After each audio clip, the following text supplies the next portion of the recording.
نحمده ونصلي على رسوله الكريم أما بعد أعوذ بالله من الشيطان الرجيم بسم الله الرحمن الرحيم زما د اسلام ډیرو زیاته محترم او مکرم او عزتمند مسلمانانو خویندورونو نن د زیارت ورځ ده او د جمعې مبارکه شپه ده د زیارت پر ورځ باندې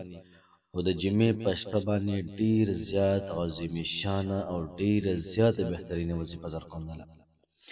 یاد ساته محترمو دا د جمعې په شپه هم کولی شئ په نورو شپه هم کولی شئ خو ډیره زیاته خاص اثر دا محترمو د جمعې په شپه باندې دی کوشش وکئ بېګاله د جمعې شپه ده همدا وظیفه د تاسو وکئ ځکه چې الله پاک به ستاسو هر قسمه مشکل دا به ختم کړي الله پاک به ستاسو هر قسم مسله دا محترم ختم کړي که حاجت وي که د نوکرۍ مسله وي دغه رنګې د رشتې مسله وي چې څومره مسلې مسایل دي جمله انشاءالله العزیز د دې ختم په ذریعه باندې او د صلات کن فیکون مانځه په ذریعه باندې کوم ترتیب تاسو ته یم کم طریقه کار تاسو ته یم په ترتیب او په دې طریقه کار باندې تاسو د مونځ وکئ بیا د هغې نه بعد دا وظیفه وکئ انشاءالله العزیز انشاءالله دعاګانې به راته کوئ ژوند به پرسکونه شي په ژوند کې هم آرام راشي دومره ناشنا زندگی به ستاسو چې حیران به شئ الله پاک په خپله وایي چې ووایه پیغمبره زما د بندګانو ته که چېرته تاسو د الله پاک نه سوال کوئ نو الله پاک تاسو ته نږدې دی بل ځای فرمایي چې الله پاک دومره نږدې دی چې من حبل الورید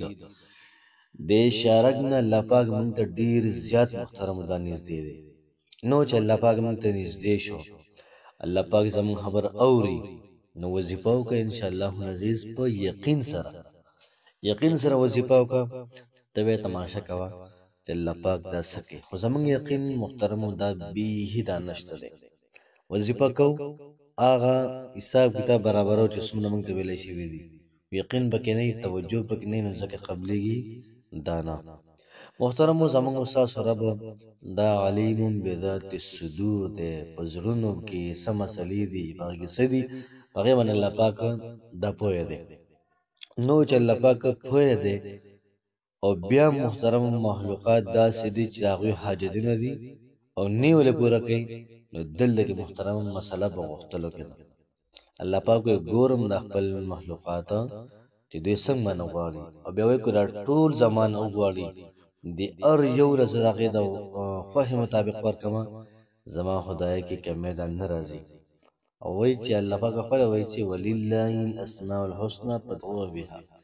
تاسو د الله پاک نه غواړئ او بیا دا وایي که تاسو د الله پاک نه غواړئ الله پاک به نور خلک پیدا کړي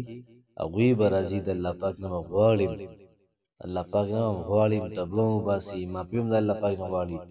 الله پاک نه رزق هم غواړي د الله پاک نه دولت هم غواړي رشته هم د الله پاک نه غواړي هر څیز به د الله پاک نه محترم غواړي نو دغه رنګې زموږ رب دا ډېر زیات کریم دی ډېر زیات رحیم دی تاسو را وظیفه وکئ انشاءالله العزیز بیا تماشه کوئ چې الله پاک څه کوي څلور رکعته لمونځ به وکړئ څلور رکعته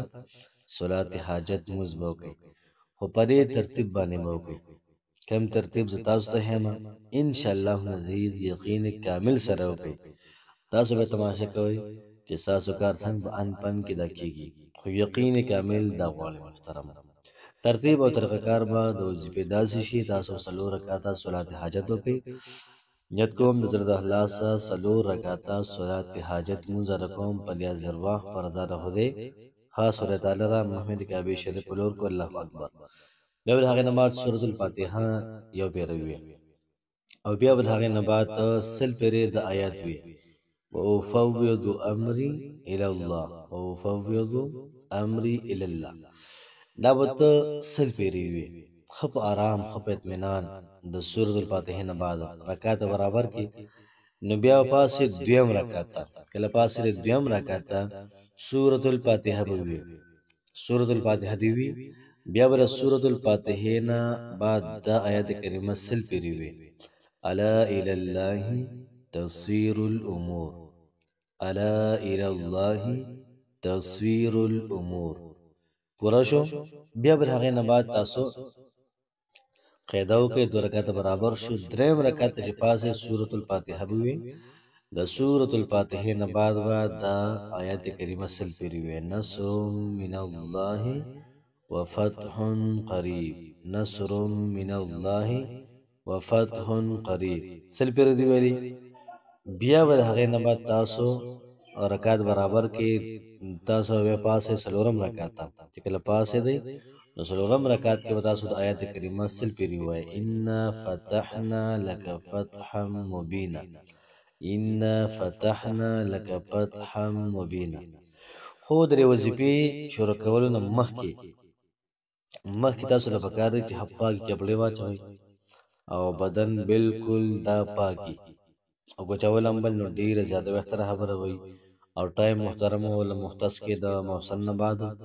یا تهجد ټایم ډېر زیاته بهترین دی دغه ټایم کې او بیا چې کله تاسو را وظیفه برابر کې د هغې نه بعد به دا کلمات ووایئ تاسو چې کله د مانځه نه فارغ شئ نو په قاعده باندې به کښېنئ او ښه په ارام به سل پیرې دا کلمات دا تاسو ووایئ غفرانک ربنا وإلیک المصیر غفرانک ربنا وإلیک المصیر دا سل پیري ویلې بیا به تر هغې نه بعد داسې وکړئ چې په سجده کې به سر کېږدئ او 100 پیرې به استغفار وي استغفر الله ربي من كل ذنب وأتوب إليه ان شاء الله العزیز د کریم ربنا سوال کوم دعا کوم الله پاک استاسو هر مسله دا به ختمه کړي الله پاک هم خوشحاله آباد ساته السلام علیکم ورحمة الله وبرکاته